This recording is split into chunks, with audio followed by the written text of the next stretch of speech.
আসসালামু আলাইকুম। বৃষ্টি ব্লগে আপনাদের সবাইকে স্বাগত জানাচ্ছি। যে যেখান থেকে এখন আমার ভিডিওটি দেখছেন, আশা করছি সবাই আল্লাহর রহমতে ভালো আছেন। আমি আলহামদুলিল্লাহ ভালোই আছি।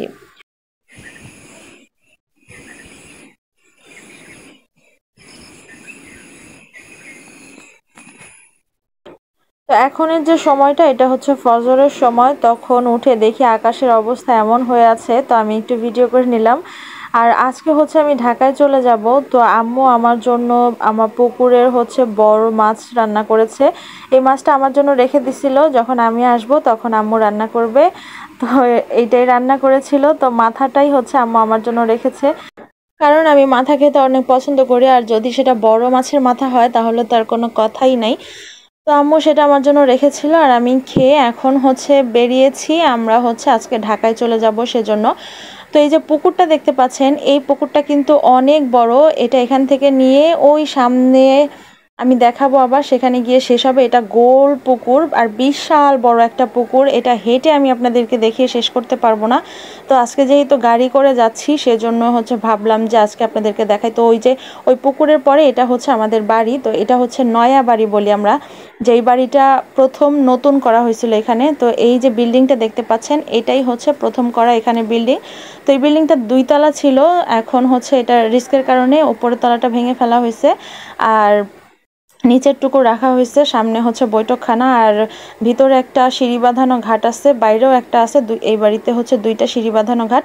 আর এই যে পুকুরটা দেখতে পাচ্ছেন, এটা ওইখান থেকে ওই যে ওইদিকে গোল করে ঘুরে এসে এখানে থেমেছে।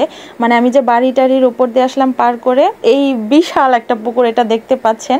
এটা অনেক বড় একটা পুকুর আর অনেক বড় একটা বাড়ি এটা।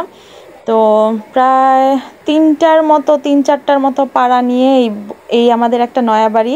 আর আমাদের ছোট বাড়িতে হচ্ছে এরকম আরও এরকমই 2-3টা পাড়ার সমান হচ্ছে নয়া বাড়ি। তো এই যে পুকুরটা দেখছেন গোল ঘুরানো, এটা বিশাল একটা পুকুর, মানে পুরো একটা নদীর মতো লাগে।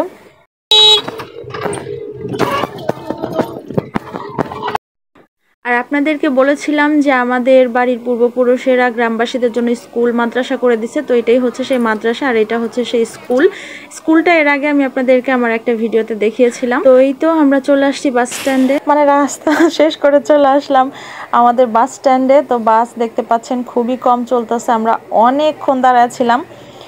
তো তারপর হচ্ছে আমরা যেতে পেরেছি। এই সময়টা ছিল হচ্ছে আপনার ইয়ার সময়, কি বলে এটাকে, এটার নাম এই যে কি জানি বলে, কোটা আন্দোলনের সময়। তো তখন হচ্ছে কারফিউ চলতেছিল, আর 10টার পর থেকে হচ্ছে গাড়ি ঘোড়া চলবে বিকাল 5টা পর্যন্ত। এর মধ্যেই সবাই যার যার গন্তব্যে পৌঁছাবে। তো আমরা খুব রিস্কের মধ্যে হচ্ছে বের হয়েছিলাম, কারণ 1 মাস হয়ে গেছে বাড়িতে, আর বেশি থাকা যাবে না। তো সেজন্য হচ্ছে আমরা আজকে বেরিয়ে পড়েছি। আর রাস্তায় যাওয়ার পথে দেখলাম একদম মানুষ তেমন একটা নাই। ঢাকায় যাওয়ার মানুষ তো খুব নাই বললে চলে। তো আমি খুব ভয়ই পাচ্ছিলাম, আল্লাহ বাসে যদি মানুষজন না থাকে তাহলে কি জানি কি হয়, আল্লাহই জানে। তো যদিও আমার ভাই হচ্ছে আমাদেরকে দিয়ে গেছে, মানে বাসে উঠাই দিয়ে গেছে।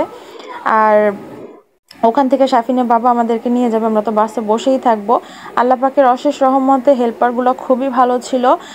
শাফিনের বাবার পরিচিতও ছিল, মানে হচ্ছে শাফিনের বাবা অনেক সময় মাল টাল পাঠায় মানিকগঞ্জে। তো ওরকম পাঠাতে পাঠাতে পরিচয় হয়ে গেছে। আর হচ্ছে এই যে দেখতে পাচ্ছেন, এটা হচ্ছে সাভারে চলে আসছি। সাভারে এই যে স্মৃতিসৌধ দেখা যাচ্ছে, জাতীয় স্মৃতিসৌধ। আমি আজ পর্যন্ত কোনোদিন স্মৃতিসৌধে যাই নাই, শুধু বাইরে থেকেই দেখেছি। তো আপনাদেরকেও সেটাই দেখাচ্ছি। আমার জার্নি করে এই স্মৃতিসৌধ দেখতে আর আসা হয় নাই। তো এই হচ্ছে অবস্থা। আর বাসে তেমন একটা মানুষ ছিল না, তো আল্লাহ আল্লাহ করছিলাম। এই যে স্মৃতিসৌধটা আজকে খুব ক্লিয়ারলি দেখা যাচ্ছে। তো বাসে তেমন একটা মানুষ ছিল না। আমি তো ভাবছি আল্লাহ মানুষজন যদি না থাকে কি হবে। পরে দেখি যে না, সামনের দিকে যেতে যেতে 2-1টা করে করে মানুষ ভালোই ছিল। তো এই যে ঢাকার ভিতরে চলে আসছে, আর এখন এই যে আর্মিরা রাস্তাঘাট বন্ধ করে দাঁড়ায় আছে, এদিক দিয়ে যাওয়া যাবে না। পরে আমরা আরও রাস্তা ঘুরে তারপর আমাদেরকে পৌঁছাতে হয়েছে। তো একটু প্যারার মধ্যেই আসছি। যাই হোক, সহি সালামতে যে আসতে পারছি এটাই আলহামদুলিল্লাহ।